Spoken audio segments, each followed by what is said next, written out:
Welcome guys, so today I'm going to show you how you can pair JBL Charge 4 with your iPhone. So the first, just power on the speaker. You have to tap on this power button. Right now, in the most cases, the speaker is in the Bluetooth pairing mode automatically, so it means that this Bluetooth icon is blinking.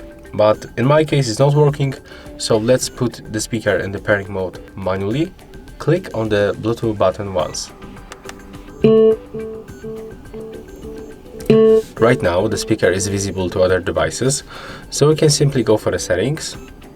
On our iPhone, go for the Bluetooth. Enable Bluetooth by tapping on the switcher.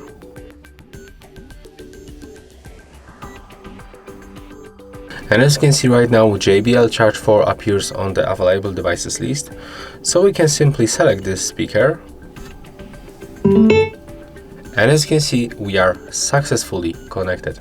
And that's how we can make it. So that's all. If you find this video helpful, remember to leave a like, comment and subscribe.